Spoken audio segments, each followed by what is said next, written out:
Alzheimer n'est pas une maladie du vieillissement.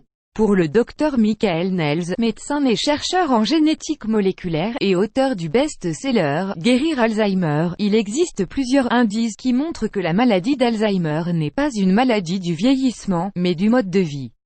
Le premier indice, c'est que la probabilité relative de la maladie diminue lorsqu'on atteint un âge très avancé, supérieur à 90 ans. Cela signifie que les personnes les plus âgées le sont devenues car elles ont adopté un mode de vie qui a permis leur longévité et, dans le même temps, les a protégées d'Alzheimer. Le deuxième indice, le fait qu'alors que la maladie a été découverte en 1906, lorsqu'un neuropathologiste de renommée, l'américain William Boyd, publie un manuel médical, la maladie d'Alzheimer n'y est toujours pas évoquée.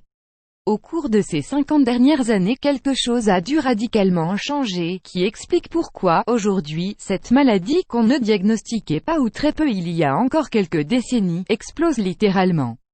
Professeur Leila Alouane, présidente de l'association Alzheimer Tunisie, affirme que le nombre de cas d'Alzheimer a doublé entre 2012 et 2018, passant de 35 000 à 60 000 cas.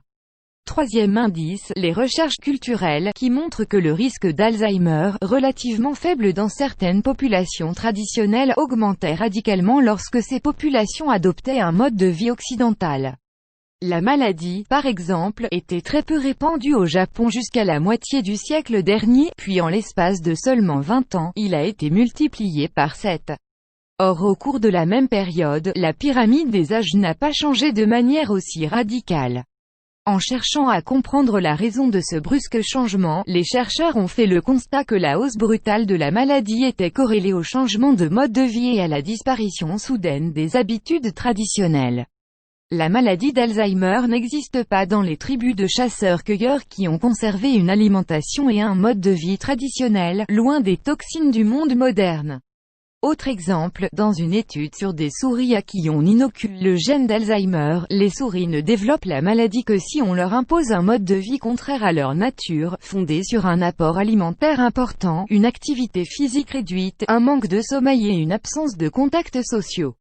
C'est bien la preuve que cette maladie est liée à nos comportements, alimentation, activité physique, exposition aux polluants chimiques, etc. Et que c'est en agissant sur ces comportements qu'on va agir sur la maladie. Je vous remercie pour votre attention. Saïda, groupe On a lu pour vous, Santé naturelle.